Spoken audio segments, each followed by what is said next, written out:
gotta be good. If I get thrown out, I'll go live with my mom. Mama, get off the mallet. To the Real Estate and Chill podcast, the newest and coolest podcast. So tune in. Two experts discussing the real estate market. Loan officer James Choudhury and associate real estate broker Kevin Iglesias. Beware, this is not another boring podcast. This right here is the shit you need to hear. Respectfully. Welcome back to the newest episode of the Real Estate and Chill podcast. I'm your host, James Choudhury from United Mortgage, here with Kevin Iglesias, associate broker. If this is your first time with us, make sure you guys hit the subscribe button, the notification bell, and of course, hit the like button. Hit the like button. Come on. You know you want to hit the like button. All right, so today we got two things. We're going to break this podcast down into two segments. First is going to be geared towards buyers, and then the second segment is going to be geared towards real estate professionals.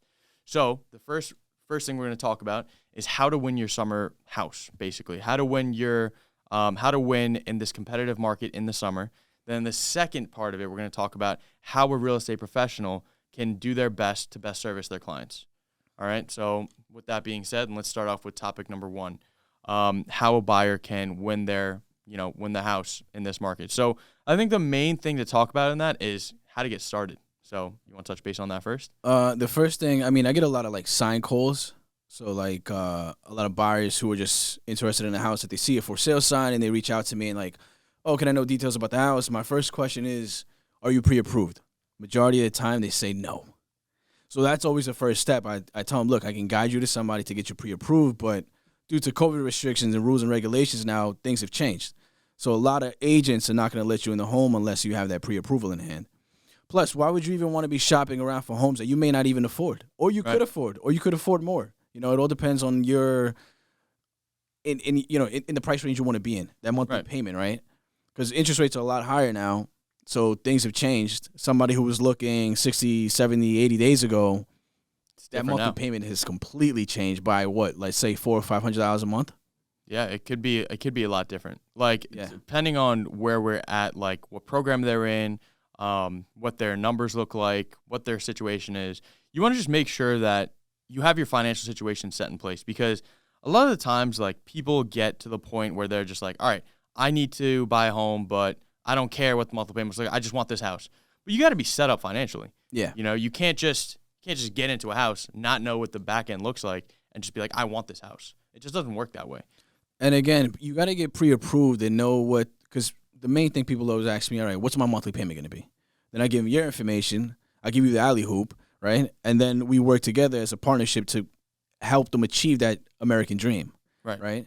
So once they have that monthly payment in mind, oh no, the tax is going to be too high or the purchase price is too high, then we got to go to a different price range in searching in homes. So that would be the first step is, look, get pre-approved. You want to know what you can afford, what price range you could be in, your taxes you could be in, and you want that peace of mind that, look, I'm not going to be house broke, because that's the main thing we don't want any of our clients to be in. Like I said before in the previous episode, I've told a couple of clients, look, this is not financially the best decision for you. I know you love the house. I love the house too. Trust me. Who doesn't want $1 million house, right? But if it doesn't make sense monthly, there's no point. You have nobody to impress. Yeah. I feel like a lot of people, they want their first home to be the biggest home with all the bells and whistles, but financially, sometimes you have to start off with a starter home, and that's okay, because you can buy a starter home, right, for a good price, and that house could jump up in equity, like we saw with COVID. Yeah, and then that house, when you sell the house, the proceeds of sale of that house, proceeds of sale meaning when you sell the house and you get the money after that, that could be your down payment for the next house. 100%. So I helped a neighbor of mine sell his house, right? He bought it in 2018, 2019, if I'm not mistaken. Paid around $340. We sold the home for $485. Made over $100,000 in less than 45 days. And he was just thinking, look, where else can I make this money in such a short period of time? That's why they say the best investment to make is real estate. You buy and hold. And it's true. Yeah. It's a lot safer than dabbling into stocks, right or wrong, or Bitcoin and crypto, et cetera, et cetera. We're not giving financial advice. No, not at all. But it's a tangible asset. Right. It's something that you can touch. And with the market the way it's designed right now, it's a seller's market still. We'll dive deeper into that. But I think that, anything you do right now in terms of buying a house, it's difficult. And right now, as you said, we're in seller's market. but I think that you have to make strong offers right away. You got to do all this stuff. We'll dive into that. But next step in getting into the home for the first time, right, is going to be after you get your pre-approval, let's go out and look at houses. So when you go out, I don't mean to cut you off. What are the current steps to get that pre-approval? Sure. There's certain documents and things you got to have in order to get that client pre-approved. Right. So it depends on what their situation looks like. You know, if they're W-2 or self-employed. If they're W-2'd, we just need their last 2 months of bank statements, their driver's license, last 2 pay stubs, and then last 2 year W-2s from all jobs. So that's the information we need from them. That's like a basic rubric of what we need. Obviously, we may need more things on top of that.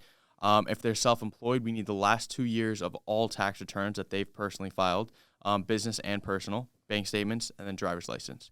So those are the documents we need, which really isn't that much. You know, like you can send it through in an email through your phone. Like it's not going to take you long to do anyway. And the process takes like 24 or 48 hours, like if even that. You know, I like to say 24 to 48 hours because sometimes you need to request something called verification of employment, VOE?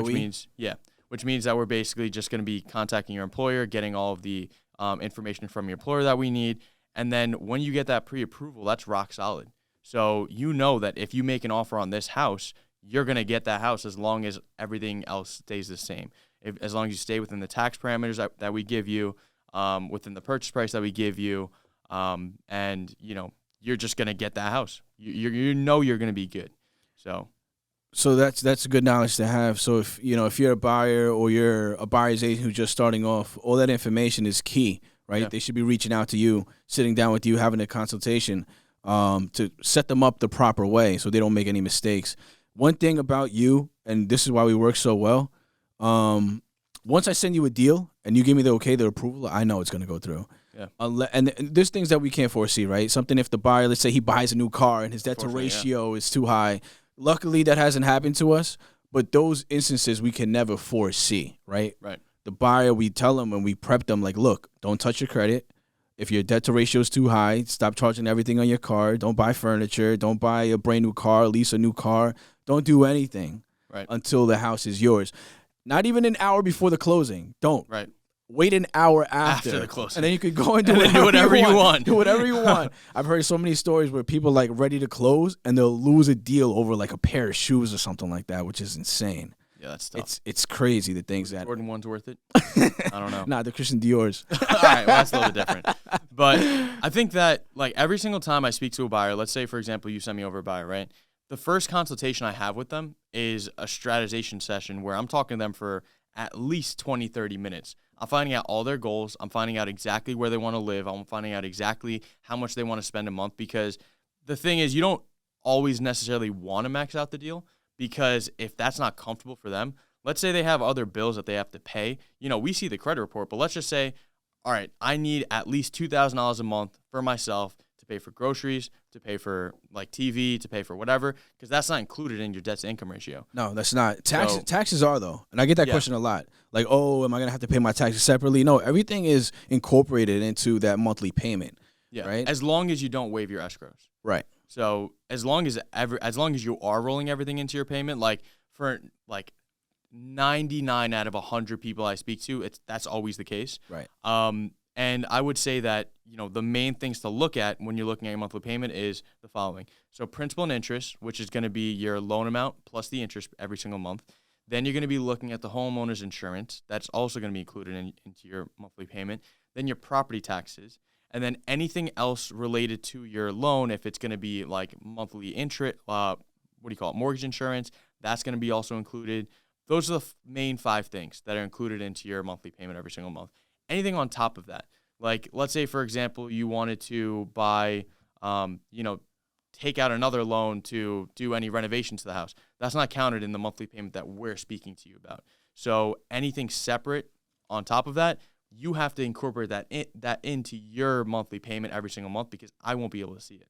So you have to give us a real number. What number are you comfortable with paying? And that's why every single time I speak to a client, before I get into the house number, before I get into everything, I tell them, you're buying the monthly payment because you're not spending, let's say, $500,000. You're not spending $500,000 right away. You're spending monthly payments every single month. So love your monthly payment because that's what matters. You're buying the monthly payment. 100%. And again, you just because you get it pre-approved for your max, you don't have to spend that max, right? Like, for example, we'll put it into real life perspective. You did a pre-approval for me. And then you're like, oh, yo, you can pre-approve for this amount. I'm not going to say it. I'm like, no. I'm good. I'm broke. But you don't have to get pre-approved for that max amount. You don't have to spend that max. You have to just be comfortable where you want to be at, right? Another thing I want to touch base on is, I get this question all the time from people who call me, is do I have to pay the monthly, the closing costs? Do I have to pay the closing costs, or can I roll it into the mortgage? So that's what we call a seller's concession, right? Right. That's like non-existent in this market. It's rare. Tough. It's like a unicorn now. Yeah. It's a different market. You want to touch base on like why? So seller's concession is a little bit tough because when you're working with a real estate agent who's, comping the property, who's pricing out the property to what the number should be.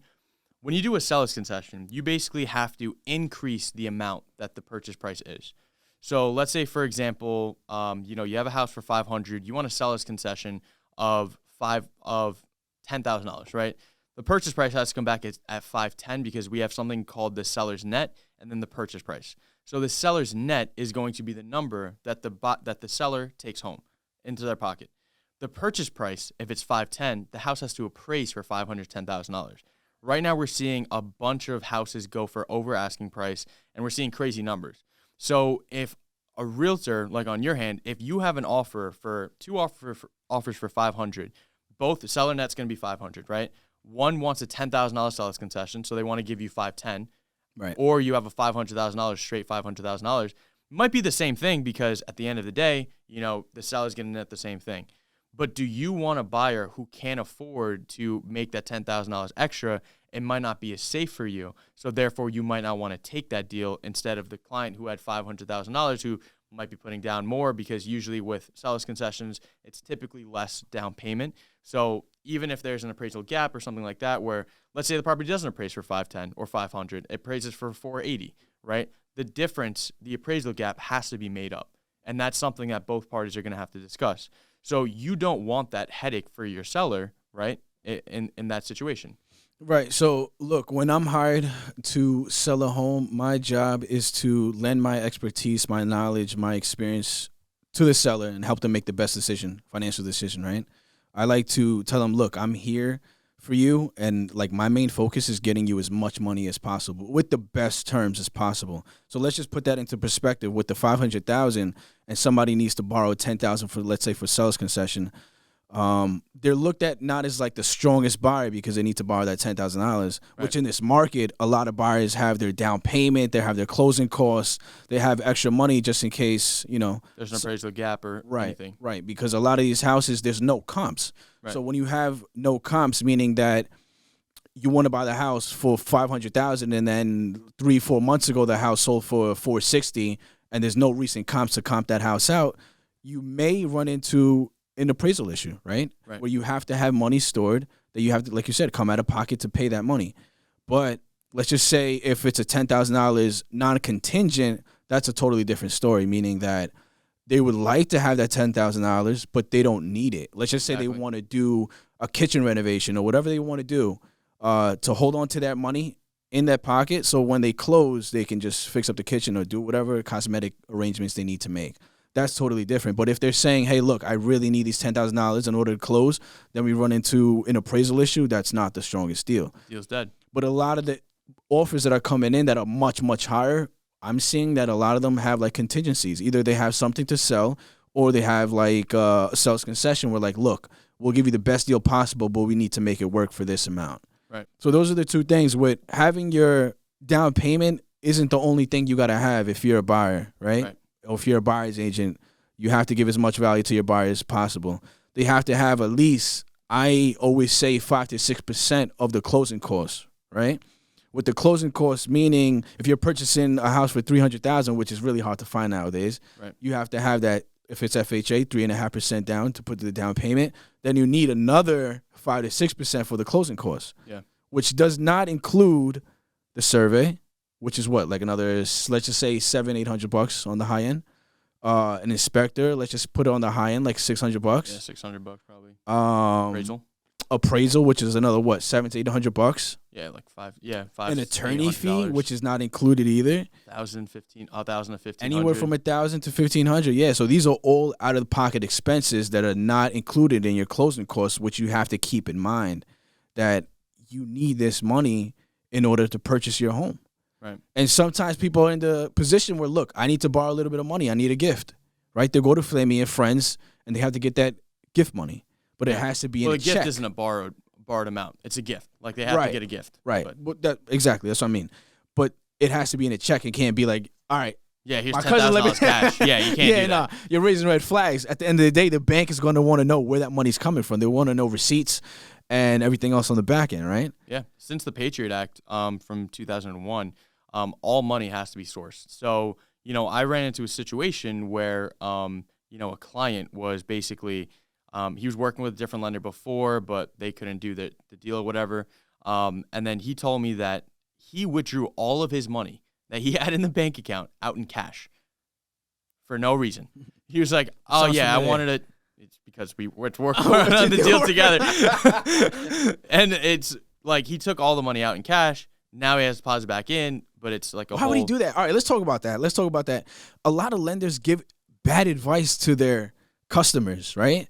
And then one thing I always do when somebody comes with me with a pre-approval, not that I'm persuading them to go another route, but I always tell them, look, let's get vetted, especially if they're coming with like a Rocket Mortgage, right? Yeah. With somebody who is just giving them a pre-qual where they're just calling and say, hey, look, I make over $100,000, my credit score is this, and pre-approved. Yeah, boom. Or pre-qualified, $1 million or $30 million, like the video I put out. They're not checking your docs. They're not checking your bank statements. They're not checking any information. They're not running your credit to give you a proper pre-approval. Right. So that's why I always tell everybody, look, I understand you got this pre-approval or pre-qual, whatever the case, but I suggest you get vetted and get a second opinion, and that's where I send it to you.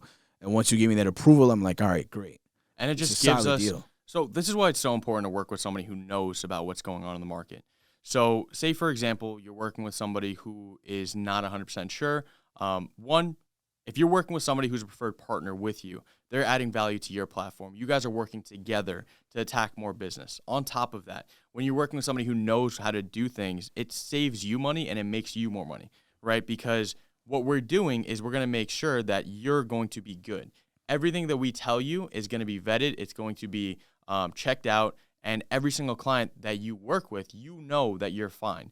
So partnering up with a lender who can take care of everything for you, is always a great idea. And for anybody watching who wants to connect, reach out to me at any time, and I would love to talk to you about it. Yeah, 100%. Look, we're here to give you as much value as possible, to give you as much information. And if you're thinking of buying or selling, you could always reach out to me. I get a lot of DMs from agents and buyers, too, who are looking and shopping around. Your team is growing.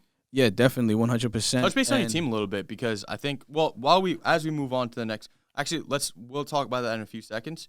But one thing I want to know from you before we move on is, in this summer market, how do clients make strong offers? Like, what should be going through the head as a buyer to get their offer accepted? Like, what can the buyers do? So, like you said before, when I meet with the buyer, I always have a consultation, right? And I prep them because you have to in this market. You always have to put your best foot forward. Even though right now I'm seeing a lot of price cuts, price adjustments, but that doesn't mean that, there's a crash coming, right? Because everybody thinks that, the prices are going down, there's a crash coming. No, it could be that agent really wanted that listing and overpriced that house because they're like, you know what, let's take a gamble. Let's put it up for this price. And that's not the correct price. It's not the market value of the home. It's just an inflated, overpriced house that should have never been listed at that price. And I always tell people this, look, and I'm guilty of it too when I first got in the business because when you get your license, you're hungry, right? You want to take any listing, or whatever the case may be. But having an overpriced listing, having a listing that's going to sit is basically like having no listing whatsoever. Yeah. And one thing that we can say about in life in general is wasted time is one of the biggest things that you can never get back, right? Time that you spent, energy that you've given into a listing or a hobby or a project or whatever the case may be, you can't get that time back. When you first started watching this video, you're the youngest version of yourself that you'll ever be. 100%. It's never too late to get started doing whatever you want to do, whatever your passion is, or if you want to start a business, et cetera, et cetera. Yeah. But going back to that is the buyer should always keep in mind that if you're working with somebody, and I tell people this all the time, look, I'll give you the consultation. We sit down, I meet with you. I find out what your criteria is. I find out what your wants, your needs are. I find out what you want to be monthly wise, right? I send them to you, get them pre-approved, and then we work together as a partnership. And I keep you updated. And I always tell people this: look, you're working with me. You've decided to work with me because you have trust in me. Right. So any information that I'm going to give you, I'm guiding you to give you this, to put you in a smooth transaction. So there's no headaches. And yes, there's going to be bumps in the road and obstacles, but I'm preparing you for this when we meet. Because when we're going down the line and I'm not telling you any of these things, it's going to be like, it's a bumpy ride, right? A roller coaster that you just wasn't expecting. But if you know that, look, there may be some bumps in the road and it may get, a little hectic, it's just the home buying process. It's not as easy as you see on TV, right? Show 3 houses. HGTV. No, it's not HGTV, which I should shoot another episode of that. But it's not as easy as it seems, right? It's real estate. People think that we make so much money, in which, there's no cap. You can make as much money as possible, right? There's no ceilings. But there's a lot of work that goes behind what we do. It's not just black and white. I think that segues us into the next part. So let's talk about what real estate professionals can do. Obviously, we're just going to talk about real estate agents and loan officers because we're not attorneys or insurance agents or, inspection people or anything like that. But give me some tips on how a realtor can stand out in the summer market. Look, I always tell people, if you want to work with me, I'm going to give you 100% of me, right? My main goal is to just give you as much value and much knowledge as possible. And because I've been in your shoes, right?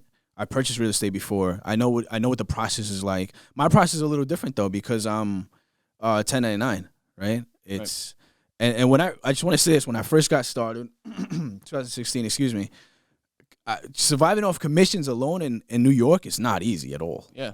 Like, you have to be a shark. Like, it's tough. It's not easy. Yeah. And I work with a couple of clients who are 1099. I give them so much respect because it's not easy just making commissions and surviving, right? Real estate agents should be standing out, just giving their clients, that guidance and letting them know, hey, look, put your best foot forward. Even though rates are high, it's still a competitive market.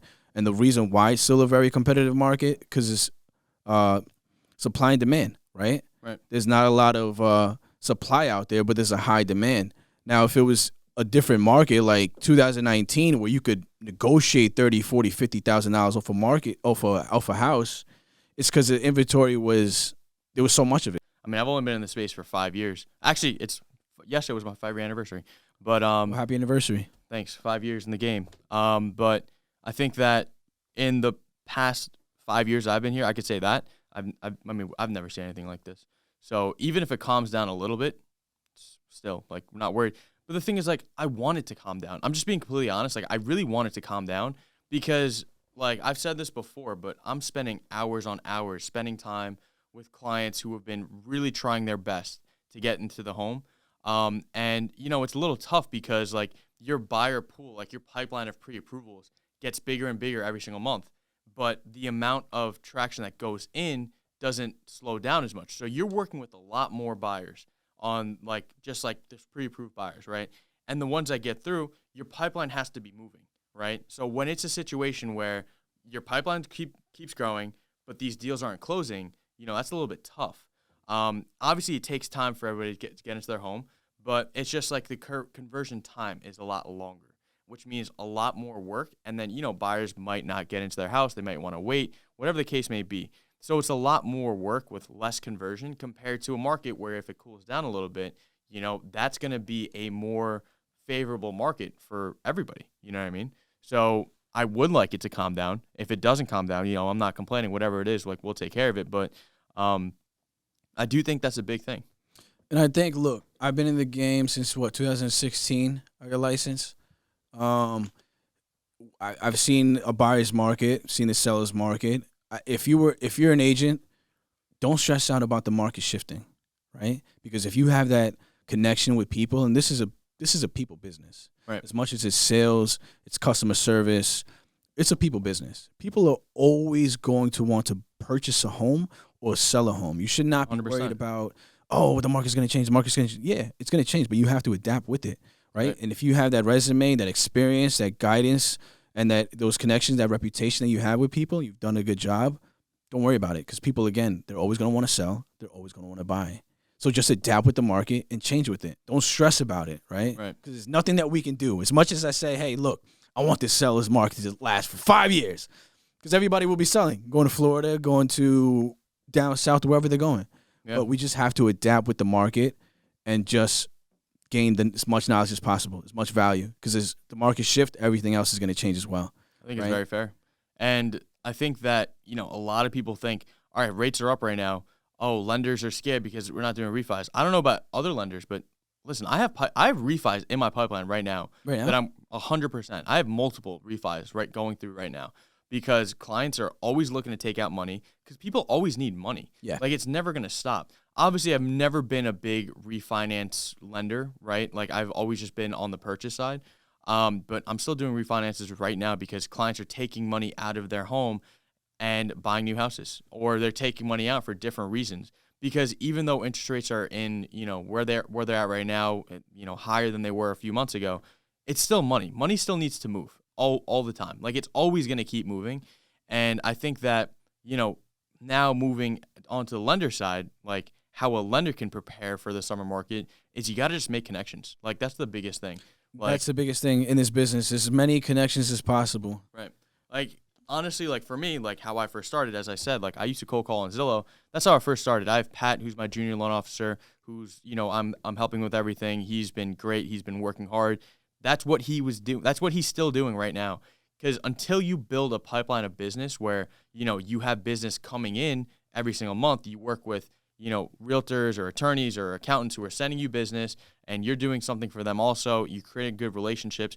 Like, even though we're commission-based, right, that flow is what you need in order to keep moving forward. Because once you get to the point where, all right, you have deals closing this time, you're not worried about, like, a salary. You know what I mean? You're focused on, like, all right, I have deals closing every single month or every single week or whatever the case may be, and that's what you need to do. So definitely. I mean, thank God, I built a team, and they're all just very hungry and very successful. Closings every month. But again, when I first got started, that was my biggest thing. It was like, how am I going to survive just on commissions? Because like I said, it's not easy. And one thing is, like you said, just keeping that pipeline full and just hustling and working hard and not getting comfortable. Because I feel like once you get comfortable and you're depending on a paycheck, I'll give you a quick scenario. Had a deal, right? The buyer signed over the weekend, sent the contract back. We're waiting on the down payment. The seller signed, got everything back, and then the buyer said, I've changed my mind. I don't want the house anymore. All within like a 2-3 day period. So it's like there's nothing secure in real estate. You could get excited about a deal, but I don't ever get excited until it's fully closed. Right. And then I have that peace of mind, like, all right. But I'm always just hustling, just putting in work, filling my pipeline. I like to work on volume. Like, I don't like to sit still whatsoever. Yeah. Like, it's not my personality. But I think, like, the fear of, like, everyone's got bills to pay too, right? Like, the fear of not having a salary coming in should motivate you right, to work that much harder, because you should be, like, the way I kind of think, I think of it in a funny way. And I know we were going to have a different episode about mindset, just sneak peek on that. But, the thing is, like, I act as if, like, those deals I have in my pipeline, I don't know why I do this, but I just think that they're not closing because I keep needing more. Like, I'm saying, like, all these deals I have right now, like, they're not closing. I need more. I keep needing to get more. It's like, funny. My wife would tell me the same thing. She's like, why are you so stressed out? You have, like, X amount of deals in your pipeline. You have this many listings. You have this many under contracts. It's you never have this enough. many close. Exactly. And it's not that I'm not grateful for the business that I have or what's in my pipeline or the listings that I have. It's just like, I've been in it too long. I've seen so many things happen. I've been through so many circumstances where, like, yo, I'm not getting comfortable whatsoever. Yeah. Like, I still have that same hunger that I did when I first got into business, and I think that's what separates people who want to be a top producer and people who just want to do this as a hobby, that want to sell 1 or 2 houses. And look, there's nothing wrong with that. Yeah. But if you want to treat this as a business, you got to put 100% into this.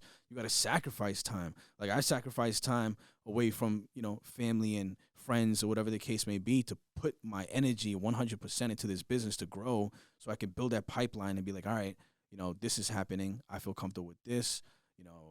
Look, the goal in this business is it's like real life Monopoly. You got to buy as much property as possible. Yeah, 100%. Right? That's the goal. There's no retirement plan for us. And I was told this, Well, for you, I have her time 401k. Okay, Shout out all right. to. I'm going to throw this mic across the room. But look, something that really motivated me, I went to a meeting, and again, we're going to touch on the mindset episode next time, so just a sneak peek. Somebody told me, I was 26 at the time when I got started, and they told me, you got into the business way too late. And then my mouth, like, literally dropped, and I started to think, and I started obsessing over it, like, damn, did I get into the business too late? And I just used that to motivate me, like, yeah, what if I did get into the business too late? And I just used that to motivate me and just to, like, knock on doors, call, and just get as many leads and create as many connections as possible. So don't ever be fearful. Use that fear to motivate you. You never want the what ifs. Like, what if I worked a little bit harder? Nope. Like, the thing is that I've realized, like, throughout my life is, like, hard work, like it might be hard in the moment. You're going to thank yourself later. 100%. Like, you just got to keep that in your head while you're doing the hard work, because sometimes it might be tough. Like, there are things that are obviously, that could be more appealing in the moment. Like, there's an event or a party or something that you want to go to on a Thursday night or a Saturday night, but you got showings in the morning. You got to go to an open house the next morning. You got to be on your A game. Like, there's no situation where, you can show up to an open house or something hungover or something like that. If you could, hats off to you and you can get away with it, that's good for you. But, like, in those situations, like, you want to be on your A game 24/7. And if you're not, like, just thinking in your head all the time, like, this is what I'm going to do, this is what I'm going to be great at, and all your energy is, like, throughout the day, like, you have to spend time with family and everything like that, but you always, like, my mindset is always real estate. Like, everything I think of throughout, like, whatever time from, like, the moment I wake up to, like, a few hours before I go to sleep, because I have to shut that out of my head at some points because, like, I think about it way too much. So, like, sometimes you have to get away from that because you don't want to burn out. That's a big thing too. Yeah, 100%. But everything I think about is just real estate based. You got to think like that, or else you will not make it. Like, that's your just business. Yeah. But I'm going to cut you off right there because we're going to say that for our mindset episode, all right? Jimmy, if somebody wants to get a loan, buyer, looking to get pre-approved, where can they contact you? Contact me anytime on my Instagram, Finance by James. Shoot me a DM. I'm always on there. And Kevin, where can they contact you? Same thing. You could reach out to me, shoot me a DM. I get a lot of DMs, a lot of questions from agents, buyers, etc., sellers. The content, put as much content out as possible for agents that want to know, because content is key. Yeah. All right. You can reach out to me at Kevin Sold My Home on Instagram, literally on all social media platforms. All right. I'm here to help you. We're here to assist you in all your real estate needs. That was the latest episode, and stay tuned for our mindset episode. Yes, and we will see you next time. Thank you for tuning in to the Real Estate and Chill podcast with James Choudhury and Kevin Iglesias. Don't forget to like, comment, and subscribe. Also, share this with your friends, your enemies, your mother-in-law. No, seriously, this podcast is so fucking good, you might want to tell your ex. See you next time.